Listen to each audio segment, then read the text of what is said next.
Bonjour à tous et bienvenue dans ce nouvel épisode de La Conversation. Je suis très heureux de vous retrouver dans ce nouveau décor. Aujourd'hui, on va parler de finance, de durabilité avec Catherine Place, directrice administrative et financière, qui va venir répondre à l'ensemble de nos questions, à l'ensemble des questions que vous pouvez vous poser aujourd'hui. Et sans plus attendre, recevons Catherine. Catherine ? Plutôt. Catherine, bonjour. Et toi, j'ai rien fait. Catherine, bonjour. Bonjour. Merci d'être avec nous aujourd'hui pour ce nouvel épisode de La Conversation. Catherine, bonjour. Merci d'être avec moi aujourd'hui pour ce nouvel épisode de La Conversation. Je pense qu'il va s'appeler En marche pour une finance durable. Oh. Et toi, joli nom quand même. Ouais, très beau. Aujourd'hui, toi, tu es directrice administrative et financière. Et on se pose plein de questions sur l'écosystème d'un DAF avec toutes les réglementations. On va en reparler. Avant de commencer, est-ce que tu peux nous parler de ton parcours ? Ouais. Et qu'est-ce qui t'amène ici avec nous aujourd'hui, mis à part l'invitation ? Alors oui, tu m'as demandé de venir, Ludo. C'est pour ça que je suis ici. Tu n'es pas sous la contrainte, hein. Tu peux bien le préciser devant la caméra. Du coup, je suis donc directrice financière chez Esker. Et en fait, avant ça, j'ai été directrice financière pour une activité de chez Suez. Okay. Donc j'ai fait globalement tout mon parcours en finance. Et je suis restée une douzaine d'années chez Suez, où j'ai eu plusieurs fonctions, et la dernière qui était directrice financière aux États-Unis. Ok, beau. Voilà. Ce qui s'est passé aux États-Unis, c'est que je pense que j'ai fait un espèce de rejet de ce qu'était la fonction finance, en tout cas la manière dont je l'exerçais là-bas. Okay. Puisqu'en fait, on nous demandait régulièrement de travailler sur des projets qui nous permettaient d'augmenter des points de marge en prenant des décisions qui finalement n'étaient pas en adéquation avec le business. Okay. Et donc du coup, je voulais pas contribuer à ça. Okay. J'ai remis un petit peu en question la manière dont on voyait la finance de façon traditionnelle. Et donc, je me suis orientée sur la finance, on dit finance verte. Okay. Et donc tout ce qui est comptabilité, multicapitaux, etc., qui en gros venait prendre en compte la partie prenante qui est la nature, voilà, et qui l'intégrait finalement dans dans cet écosystème. Voilà, exactement, ouais. Merci. Voilà, et en faisant en fait ces formations-là, je me suis rendu compte que finalement, la finance, ça me plaisait, okay. Que la manière dont on pouvait l'exercer dans ce cadre-là me plaisait. Et c'est comme ça qu'en arrivant à Lyon, j'ai cherché une boîte qui pouvait répondre en fait à cette attente et qui avait déjà un petit peu dans sa vision tout ce qui était l'ESG. Voilà. Et donc je suis arrivée chez Esker dans ce cadre-là. Et donc aujourd'hui, je suis directrice financière chez Esker. Ok. Tu dis pas directrice administrative et financière, tu dis directrice financière. Oui, parce que c'est plus rapide et c'est moins long à dire parce que directrice administrative et financière, c'est... À la fin, on peut dire DAF. Ok. Voilà, comme ça, au moins... Justement, comment tu as vu le rôle de DAF évoluer au fur et à mesure des années ? Eh ben, essentiellement, moi, quand j'ai pris cette fonction chez Esker, c'est qu'en intégrant toute la partie ESG, en intégrant, en ayant finalement dans mon scope cette matière-là en supplément, finalement, ça m'a fait prendre conscience que le métier de DAF évoluait et qu'aujourd'hui, ce qui était demandé à un DAF, alors c'est pas encore le cas pour tous les DAF, mais en tout cas, moi, dans mon entreprise, ce qui m'était demandé finalement, c'était... de faire du reporting sur des données financières, mais également sur des données extra-financières. Extra-financières. Données extra-financières, est-ce que ça représente... Qu'est-ce que ça veut dire ? Alors, quand on parle de ESG, on parle d'environnement, de social et de gouvernance. Et donc, finalement, tout ce qu'on appelle extra-financier, ça va être lié à ces trois piliers-là.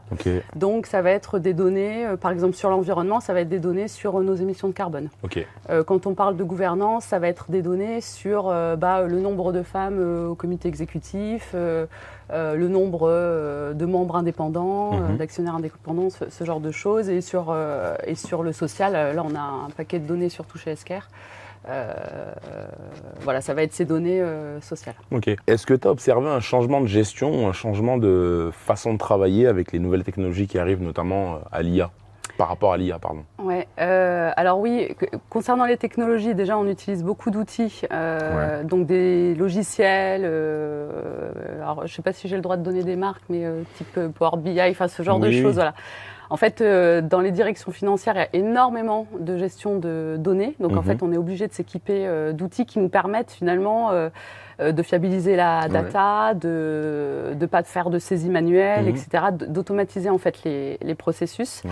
Donc, oui, on se sert beaucoup de techno dans nos métiers pour finalement laisser tout ce qui est tâches un petit peu rébarbatives et pas très intéressantes et finalement se tourner vers des tâches à valeur ajoutée. Ouais. Et avec l'IA, finalement, alors moi, je n'en utilise pas...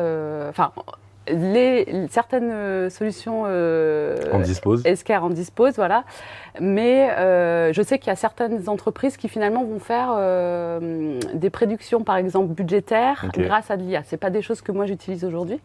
Voilà, mais je pense qu'en effet, on va de plus en plus, pareil, utiliser finalement l'intelligence artificielle pour nous permettre de tout ce qui peut être fait en fait de façon automatique et facile, la laisser à cette IA pour que nous on puisse éviter les erreurs et puis gérer les choses à plus haute valeur ajoutée. Voilà, et gagner du temps. Et gagner du temps. Et justement, face à cette volonté de gagner du temps, de mieux travailler, etc., est-ce que il y a des nouvelles compétences que ton équipe et toi avez développées pour faire en sorte que cette direction financière puisse tourner comme sur des roulettes? Par contre, attends, laisse-moi réfléchir à la réponse. Tu veux que je coupe ou pas? Non, coupe pas. Je me suis fait voler mes fiches. Les nouvelles compétences. Ouais, les nouvelles compétences des équipes. Et juste par exemple, si on prend le cas de la CSRD, finalement... Attends, la CSRD, est-ce que tu peux expliquer bien sûr, oui. La CSRD, c'est donc Corporate Sustainability Reporting Directive. Waouh. En français? C'est un rapport de durabilité. C'est une norme sur un rapport de durabilité. J'ai pas la traduction en français. Mais en gros, c'est une norme européenne qui va obliger, et oblige aujourd'hui déjà certaines entreprises à publier un rapport de durabilité selon certaines normes. Bien sûr qu'il y a un critère d'éligibilité à rentrer en fait dans le domaine d'application, mais surtout en fait ça impose un cadre pour toutes les entreprises et finalement là où avant on avait la DPEF, donc la déclaration de performance extra-financière. Donc merci d'anticiper mes questions. C'était un rapport, une publication d'un rapport qui pouvait être fait, qui était pareil, demandé à certaines entreprises. Et c'était un rapport dans lequel finalement l'entreprise pouvait mettre un petit peu ce qu'elle voulait. Donc si elle avait envie de choisir un KPI extra-financier sur lequel elle voulait reporter, elle pouvait le faire et cacher finalement ceux sur lesquels elle ne voulait pas reporter. La CSRD va imposer la manière, la méthodologie dont l'entreprise, avec laquelle l'entreprise doit reporter, et en plus elle impose des KPI. Voilà. Donc tout est normé. Tout est normé et en fait l'idée derrière c'est de permettre aux investisseurs et même à toutes les parties prenantes finalement de faire des comparatifs entre différentes entreprises qui ont du coup les mêmes référentiels et les mêmes scopes de données. Donc ça évite en fait je pense tout ce qui est greenwashing. Voilà, comme je le disais, le fait de se dire, pour certaines entreprises, de se dire, ça, on n'en parle pas. Je vais l'occulter un peu. Par exemple. Et je vais montrer que ce qui est joli à voir. Ok, ça marche. Et du coup, pour les nouvelles compétences. Et donc, dans le cadre de cette CSRD, les directions financières sont très impliquées. En tout cas, à mon sens, doivent être très impliquées, mais en binôme avec les directions de RSE. Mais dans ce cadre-là, en fait, finalement, les équipes doivent monter en compétence sur tout ce qui est sujet extra-financier. Donc, moi, dans mon équipe, j'ai une personne qui aujourd'hui va travailler avec la responsable à la RSE, mais qui va devoir du coup être plus formée en fait sur tous les sujets sociaux, de gouvernance et environnementaux. Selon toi, à quel moment et comment s'est faite la bascule entre le nouveau DAF, l'ancien DAF, qui était très compta finance, et le nouveau en lien avec l'environnement et tous ces sujets très environnementaux, très sociaux, etc. Je dirais, alors moi quand j'étais chez Suez, on en parlait déjà il y a, je dirais, une bonne dizaine d'années, ça a commencé à arriver. Mais en fait, là, le tournant, il s'est fait il y a quelques années quand la Commission européenne a commencé à travailler sur les textes de la CSRD. Ouais. Et toi, comment ton métier s'adapte pour justement répondre à ces nouvelles obligations liées à l'extra-financier ? Eh ben, formation. Ouais. On a été accompagnés sur ce sujet-là par un cabinet externe, donc qui lui-même s'est formé sur ces sujets. Ouais. Donc ouais, c'est essentiellement de la formation.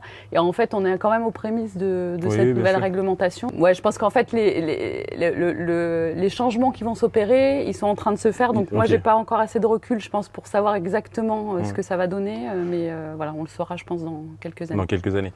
Et donc toi, où est-ce que tu te places ? Tu fais l'ancien DAF compta finance ou le DAF moderne ?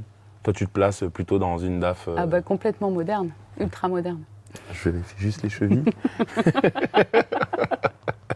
Non, mais c'est bien. Et justement, tu parlais de rapports financiers, extra-financiers pour les investisseurs. Donc aujourd'hui, on est d'accord que ça va modifier la stratégie de certaines entreprises, tout ce qui est lié à la CSRD. Est-ce que tu penses que les entreprises qui ne prennent pas le pli de ces rapports extra-financiers, de la CSRD, de tous ces enjeux environnementaux, se tirent une balle dans le pied pour les années à venir sur leur stratégie, leur place sur leur marché ? Ben oui, puisque en fait, on se rend compte. Enfin, je participe à pas mal de clubs justement sur ce sujet. C'est un sujet qui est de plus en plus sur la table et on en parle de plus en plus. Et surtout, en fait, à la base, il y a une réglementation au niveau des banques sur ces sujets ESG. Et du coup, avec une forte pression finalement pour les banques à regarder de plus en plus ces sujets ESG. Et donc ça percole maintenant aussi sur les entreprises. Mais je pense que les entreprises qui finalement aujourd'hui font pas la démarche de repenser leur modèle d'affaires. En intégrant justement les désirs et les besoins des parties prenantes, elles risquent finalement de se pénaliser. Surtout de ne pas prendre finalement de se retrouver, de pas prendre le virage assez vite et de pas anticiper, parce qu'en fait quand on se retrouve à finalement devoir changer un modèle d'affaires alors que tout le monde a fait ce pas-là, par rapport à la concurrence, on est dernier. Ok, donc les banques regardent typiquement les notes ou la posture de l'entreprise vis-à-vis de ces sujets-là et vont accorder ou pas de l'argent. Donc en gros, je peux pénaliser ma compétitivité sur mon marché si je suis pas au fait de tous ces sujets ESG, CSRD. Ouais, moi de ce que j'en ai compris, c'est surtout que il y a certains fonds et de plus en plus qui vont pénaliser les moins bons. C'est-à-dire que par exemple sur un fonds, ils vont avoir un portefeuille d'activités. Et ils vont dire les derniers, ceux qui sont les moins bons en termes ESG, vont devoir sortir de mon portefeuille.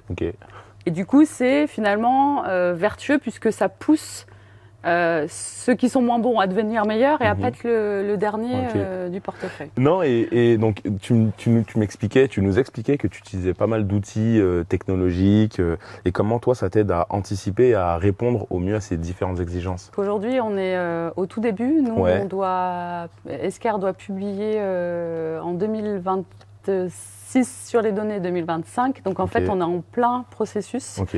Et la question se pose de quel outil on va utiliser justement pour la CSRD. Moi, je pense que ça sera au début de l'Excel, parce que c'est ce qui marche le mieux et ce qui permet de structurer finalement les processus et de savoir vers quoi on veut aller. Mais après, potentiellement, ça sera autre chose. Mais tu trouves pas que ça rajoute de la charge aux entreprises ? Ah si. Et comment bien le percevoir quand on est à l'heure où on veut gagner en productivité, gagner en optimisation, etc., mais qu'on nous rajoute des choses qui sont peut-être bien, mais qui nous rajoute des choses quand même. C'est un peu le souci d'une réglementation, Oui. sauf que dans le cas de la CSRD, pour moi, j'y vois vraiment de la création de valeur pour l'entreprise, Ok, intéressant. puisque ça nous permet de réfléchir autrement Ouais. et de challenger un peu justement notre modèle d'affaires. Mhm. Et puis après, l'impact, c'est que les investisseurs, que ce soit les banques, les actionnaires ou d'autres parties prenantes, le comparatif, à un moment, il va être fait. Donc, soit on est bon élève, soit on l'est pas. On l'est pas, ouais. Voilà. Et puis après, il y a toute la gestion aussi. On voit, moi, je suis la première finalement à être rentrée chez Esker parce qu'il y avait une vision ESG. Et je pense que c'est valable pour un paquet de personnes qui aujourd'hui essayent de rentrer dans des entreprises qui ont cette stratégie-là. Donc, Ouais, je vois. donc pour moi, c'est vertueux. On est vraiment dans un autre virage où l'écosystème doit être vertueux à tous les niveaux. Est-ce que toi, tu as 3 conseils pour un DAF comme toi, aujourd'hui, qui n'a pas encore franchi le cap de la durabilité, de la transparence énergétique, voilà. Est-ce que toi, tu as 3, 4 conseils à donner pour justement être plus efficace dans les années à venir et apporter de la valeur à son métier aujourd'hui? Ouais, je dirais alors déjà anticiper parce que on parle de CSRD, mais en effet c'est une réglementation qui est lourde et en fait plus tôt on s'y prend, le moins douloureux ça sera. Ouais. Ça c'est le premier point. Le second c'est d'essayer. Alors moi j'ai pas eu ce souci-là entre guillemets parce que la direction était déjà dans cette démarche-là. Mais c'est en fait d'avoir l'adhésion de la direction. Parce qu'en fait, je discute avec d'autres entreprises où finalement, souvent, le responsable RSE, il est tout seul. Et il se bat un peu contre tout le monde pour essayer de porter un message, mais qui n'est pas entendu de la direction et donc finalement qui n'est pas du tout entendu du reste de l'entreprise. Donc je pense que ça, c'est assez important. Et puis le troisième, il faut que je le trouve. Si tu l'as pas, c'est pas grave, mais c'est déjà très... Non, oui, puis le troisième, finalement, c'est de sensibiliser, mais ça passe... par l'anticipation. Voilà, par l'anticipation et l'adhésion, finalement, de la direction, c'est d'essayer de faire comprendre aux gens, parce que les gens, finalement, quand ils ne comprennent pas, c'est beaucoup plus difficile d'aller dans un projet. Mais quand ils comprennent, finalement, ils savent pourquoi ils le font. Donc, je pense que l'idée, c'est de faire comprendre, en fait, donner du sens à la norme ou même à la démarche ESG. Merci Catherine, merci d'être venue sur ce nouveau plateau de la conversation, d'avoir répondu à mes questions, à mes interrogations que d'autres se posent d'ailleurs. N'hésitez pas à nous suivre sur LinkedIn, à suivre Catherine sur LinkedIn, à nous suivre sur YouTube également, à liker, à commenter et bien sûr partager la vidéo autour de vous. Merci beaucoup, je vous donne rendez-vous pour le nouvel épisode de la conversation. Je ne sais pas quand est-ce que ce sera, mais à bientôt.